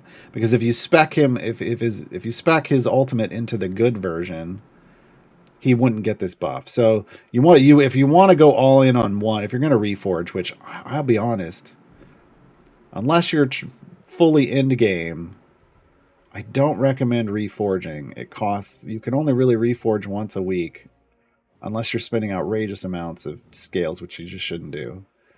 You would go for the Dex 13 or higher one. It's the biggest boost that's always going to be on for him. And if you're using the Dark Urge, you really just care about buffing him. Like, he's there to be your DPS everywhere. He's not there to be a great DPS, but he is there to be your DPS everywhere. This is such a weird formation. This is so old. I don't understand what I was doing here. I don't even have a familiar on this. Angela Mist. I'm a returning player feeling lost. Welcome back to the game. Lost how to progress after a few years away from the game. Ew, there's a lot going on now. My first thing I'm going to say to you is if you had signed up for the newsletter prior, and if you're not signed up, sign up for the newsletter. If you were signed up for the newsletter prior and you didn't delete those emails, go find them. Because all of the codes that they sent you over the last couple of years that you've been away are still valid. That's a lot of stuff. Not just gear, but champions. Go get it. I used time gates to unlock most champions I missed, unlock the newest patron, but cannot complete any of his variants. Elminster is end game, not end game, late game. He's super late game champion. If you've taken a few years off, don't worry about Elminster. You need to catch up in all the other aspects of the game first, because Elminster he's late game. You need to have a late game power on your account. You might be able to do a couple small things, but really probably not. So yeah, he's late game. And I'm struggling in some event variants. I mean, I'm guessing on the tiers. Look, again, the way the tiers work in events, tier 1, everyone can do. Tier 2 is for newer players, like early game players. Tier 3 is for people who are solidly into the mid game. And tier 4 is late game, end game. You can't always complete, until you're that late game, end game account. You won't be able to do well in those variants. They're progress indicators. Any tips or guidelines how to get unstuck and get a feeling of progression again? I have a guide to progression, and I would probably be good for you to refresh yourself on that. Depending on how far you've made it through the campaigns, you might also check my new player guide and just refresh yourself on what's going on. I'm actually going to have a new version of that up real soon that's been revamped for the Event 2.0 world, and I think it's even better, and it's going to have planning ahead stuff. But it's really, you're going to want to focus on your Modron cores, leveling them up and getting their flow up to epic first, and then up to supercharging it. You're going to focus on legendaries, doing your trials runs each week, so you can start accruing scales and putting legendaries on champions, and then leveling those up. Along the way, you'll be you want to make sure you're full epicing all your champions, and that's going to be patron chests with patron variants as well as targeted time gates. And then upping item levels, building up a gem farm, which is speed farming to get speed group to get gems as quickly as possible. There's a lot of stuff to do in that. I did a recent tutorial show like this, or maybe in the last couple of months, called Gaarawarr's Guide to the Mid Game. You might hit that up. Yeah, that kind of stuff, and then just ask questions about stuff. Everybody's around here, like on these streams. We're all here to help ask questions. Bellswind, does the new search feature take into account champions that can bring other champions in?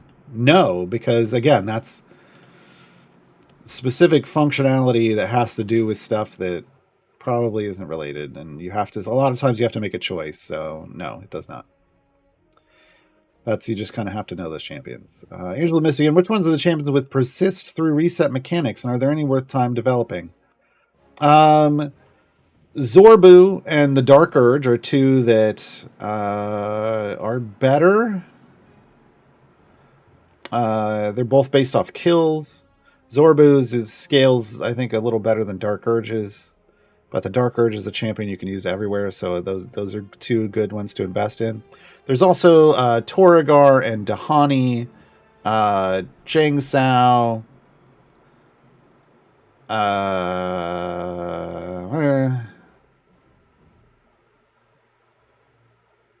Those are the ones that are more based off kills. Black Viper scales to a certain specific cap, and then you're done. Yeah. Oh, Certainty's got one now. Nahara's. Oh, God. Certainty and Nahara. Morgane has one based off gold, and it's not worth it. So there's a lot of them now. Some are better than others. I think Zorbu and the Dark Urge are probably the two that I would say are most worth it for functionality reasons. Natavis Dinah has a scavenge ability, so she can scavenge up to 35 Electrum chests from boss sacks. Yes. So I mean 35 all time, and once you hit that cap, the ability stops. You're skipping the rest of what her ability says. Technically, yes, that's exactly kind of, well, no. Yes and no. You're skipping a part of this. So I can scavenge up to 35 additional Electrum chests from boss loot sacks. While this cap is not reached, she has a tiny percentage of scavenging one Electrum chest each time a boss drops a loot bag. So once I get 35, I've got the 35. But you're missing this last line. The cap increases by 0.5 every day. So every 2 days, you'll be able to scavenge another one. Every 2 days, you'll get another Electrum chest once you're capped. So it doesn't stop forever. It scales infinitely. Infinitely. It's just like all the scavenge champions so far, they front load a lot. They front load a lot of the rewards up. You get a lot at the start, and then it trickles out over time. Dice Goblin, now that we have 2 Dukes in the game, I don't know what you're talking about. There's Duke Ravengard and there's War Duck. How should we shorthand their names so that people can tell which Duke is Duke and not Duke? Again, there's a Duck and there's a Duke. I think we're fine. JB Mo, can you give me a good team formation and I'll just buy the champions? I'm so confused about the synergy. No, I don't do that. And that's not going to work for this game. I hate to say this to you, and I get that maybe you're frustrated. What I will tell you is head over to the link that the bot's going to put in chat here to my guide source and look for Formation Building 101, Formation Strategy 101, Formation Building 101. You're just going to have to slowly learn the champions, because this game is literally about changing your formation on a regular basis. So I can't just, if I were to tell you one formation, you could use it in a lot of generic stuff, but then as you get into the bulk of the game, which is restricted variants, you wouldn't be able to use them, and then you get mad at me for you having spent money on them. This game is literally about collecting the champions, and think of them as tools in your toolbox, and you're solving a puzzle of each adventure by finding the right tools. That's the whole game. So, yeah, this is a formation strategy management game. It's a puzzle game. And you just kind of have to learn what each piece does one at a time. Take your time learning each one that you have. I know there's 130 plus champions in the game. It's overwhelming. That's why you guys got to take your time with the ones you start out with. And as you get them, just keep trying new stuff and ask people questions. Post pictures of your formation in the Discord or on the subreddit and ask for recommendations based off who you have. It's not always people can't even really tell you like what your best formation is either. I want to be clear. All they can do is make suggestions because your gear, your favor, your blessings, like there's all these other factors that can come into it. I thought this was more casual. It's as casual as you want it to be. You can still kind of play very generically, but this game is super deep if you want to take the time to learn. But yeah, you can play casually. You can take your time. Some people do that, but if you're getting frustrated with building a good formation, like what's happening is your brain's saying, "I know I can do better, and I need more information." And yeah.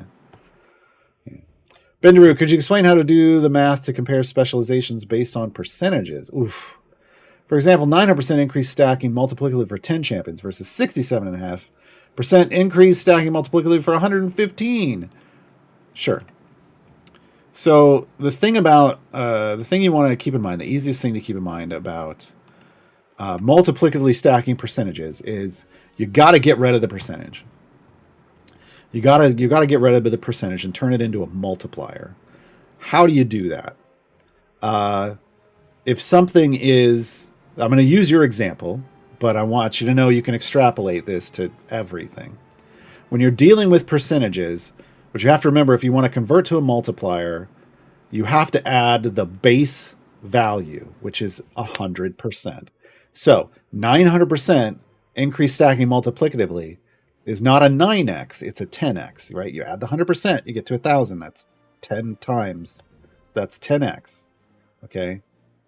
So right there, we switched 900% up it 100%, the base value. Convert it into a multiplier, it's 10x. Okay?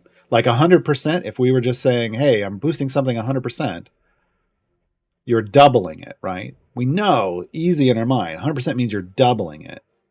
And that's because you take 100%, you add 100%, you get, and then you remove the zeros, you get 2x, right? So 900% is 10x. We stack 10x multiplicatively 8 times. That's 10 to the 8th power. You can find this, the x with the y superscript on a calculator, on a Windows calculator. Just put in 10 and then hit 8 after you hit that button.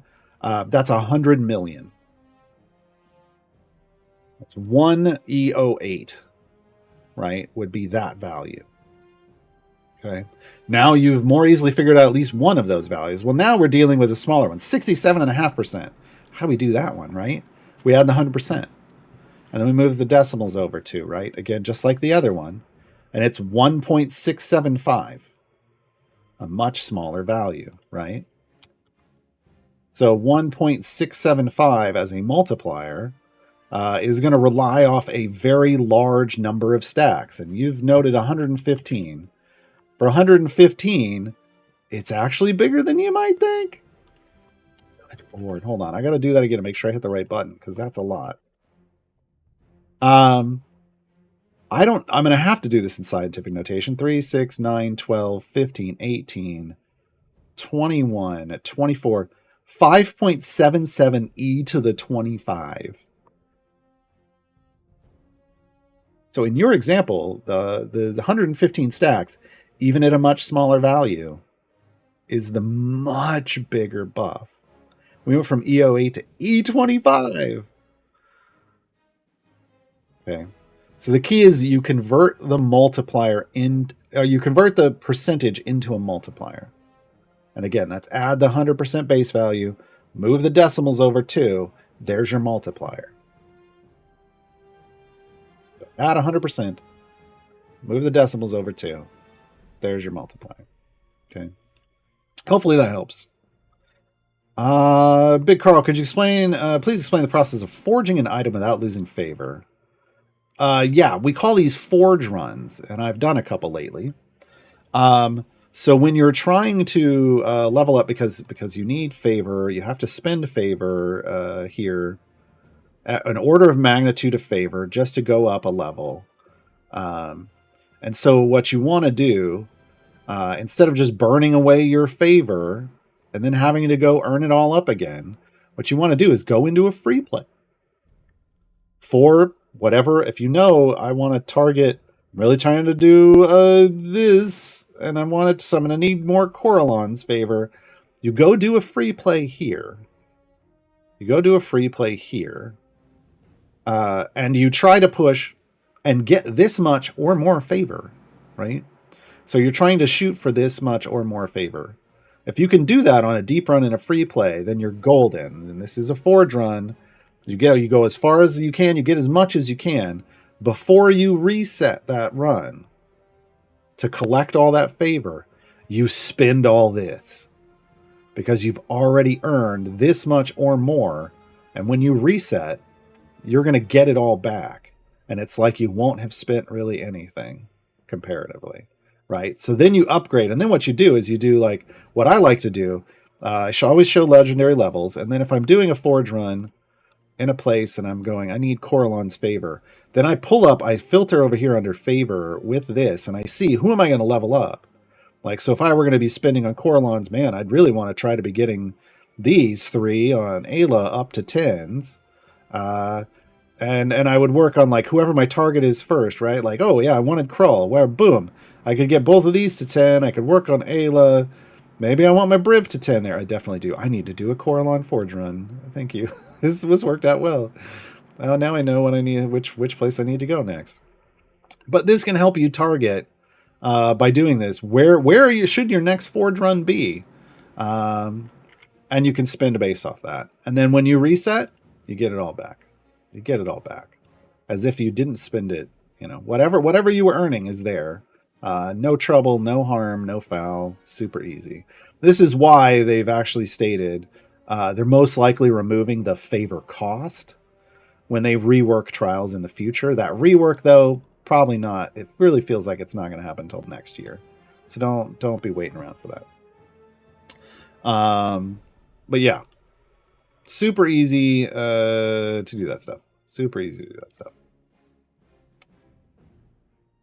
Natavis, I know you're all in on Karlach as DPS. Yes, I am. And I do love her as that. Uh-oh. But I've been using her as a tank, and Dark Urge is my DPS. Oh. Do you think that's a solid idea, or should I visit Karlach as opposed to Dark Urge? Look, do what you want to do. Play the game however you want to play it. I've found on my new account and my main account, well, my main account for legendary reasons, but my new account, where the Dark Urge has better gear and has stacks, and Karlach has no Zerial variants done, my Karlach still beats the pants off Dark Urge. So I find Dark Urge's strength to just be that he can go all the places, not that he can do the major damage. But you guys, some people have said that their Dark Urge whoops their Karlach. You need to figure out if you're in that scenario or not. Only you can know that. But ultimately, play the game however you want to play it. I'm choosing to Karlach main. Doesn't mean she's the best DPS in the game. It just means she's the one I enjoy using the most. Jeeden, I think I'm mid-game, got about 35 characters. So mid-game for me means you have unlocked Trials of Mount Tiamat. To me, that's 2 feet planted in the mid-game. If you haven't yet, but you're in like Baldur's Gate and you're doing patron stuff, you've got a toe in the mid-game. So I think you're getting close. I don't know. Yeah, you haven't unlocked Rhea. I haven't either on my mid-game account, but that's the thing. I haven't unlocked Rhea, Belushi, and Crux. Should that be my main objectives? Not necessarily, no. I have Rhea's and Belushi's variants unlocked. They're a bit tough, though. Yeah. So you've got a foot in the mid-game solidly, clearly. I think what you should be working on now is if you've completed Baldur's Gate Descent into Avernus, you need to make sure that you did what I call the efficient variants there, and then do a mini patron grind. I've got a Patrons 101 guide on my guide page. Link the guide in chat. The guide's in chat. Guide page in chat. Hit up the Patrons 101 guide, and you'll see the list of efficient patron variants. And I would do a little mini patron grind. Make sure you've got those done and get their blessings or get their perks, excuse me. Also, you could pick up some of the purchasables, some of the permanent purchasables. And if you want more chests, I think one target is make sure you should be trying to full epic your core and evergreen champions, which means buying lots of gold chests until they're full epic. Once they're full epic, then start popping. Then you can start buying lots of patron chests and try to full epic your event champions. You should be using blacksmithing contracts on like your pushing team. You should be doing trials so that you can get legendaries on your epics. Like these are mid game goals. There's again, hit up the video on the Cine Games YouTube for Gaarawarr's Guide to Mid Game. You'll see what kind of mid game targets there are to do. But I feel like you still kind of got a foot in the early game. If you haven't unlocked Strahd yet, you don't have you will soon because you'll have 40 soon. Make sure you've gone and done his Towering Expectations, like basically you've completed the Barovia story arc and Sword Coast so that you're ready to go for him. And start collecting up. I think he needs like 8 or 10 medium bounty contracts, so set those aside. Plan ahead for that. Yeah. But you're on your way. You're on your way. You're a little behind my other account. Just so you know. Quilas, I just got all the requirements to unlock the first patron. Should I go ahead and unlock them? Mert, yes! Or save the time gate pieces for the upcoming event. No!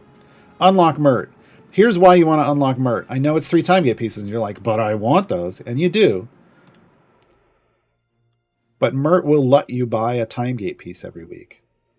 So you give him 3 now, and then you go do like 1 or 2 variants for him, and then you buy a time gate piece, and you can start buying a time gate piece every week.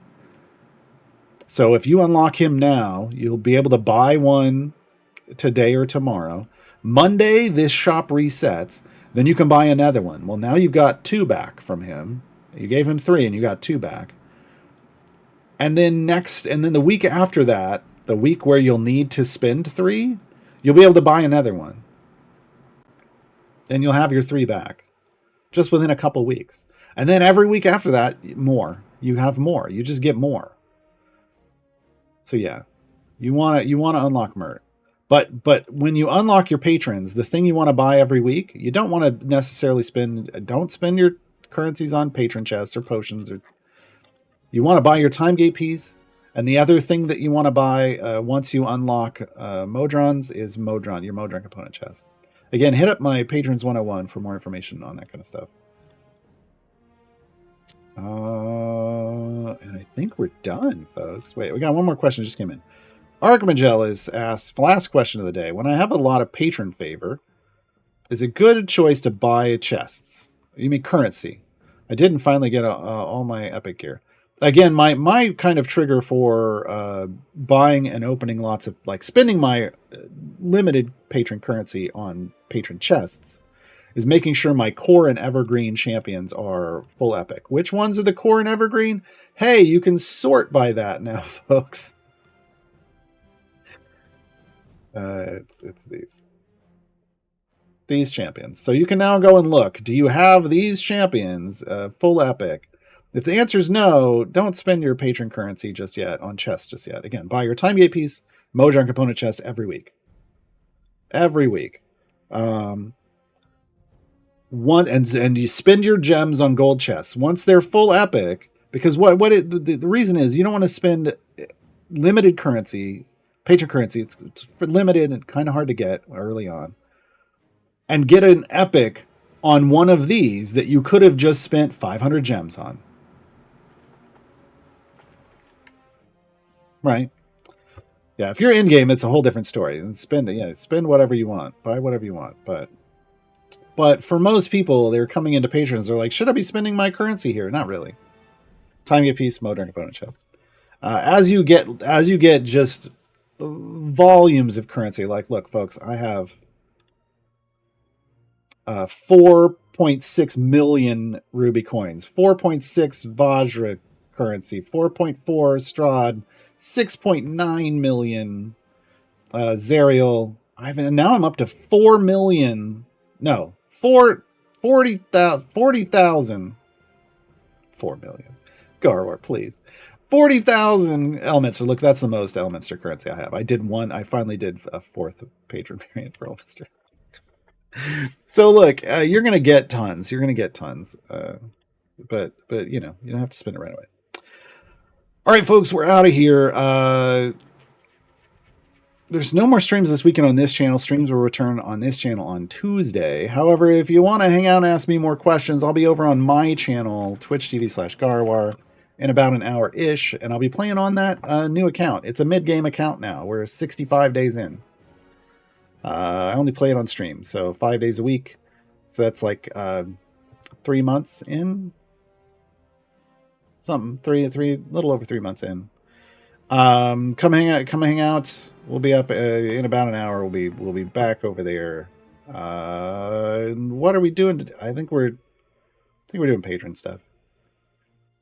And I gotta do a trials run. Yeah, I'm in the mid game now. I'm doing trials. Yeah.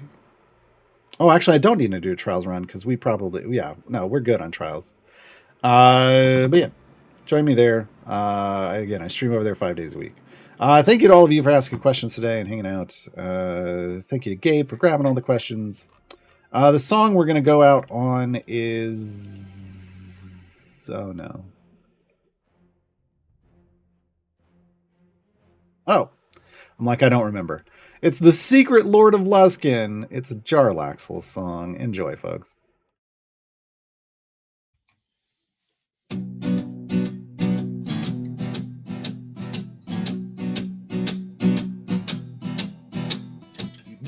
From his eye patch and his ostentatious hat. His wardrobe is in purple and he moves sly like a cat. Never-ending daggers and the charisma to match. His bracelets sometimes jangle and his boots make quite the noise. A wand that sticks you in your tracks is one of many toys. There's seemingly no end to all the tricks that he employs. He's the secret Lord of Luskin. In your side is totally thrusting. Better hope that you've got a tough skin. So beware any fool who trusts him.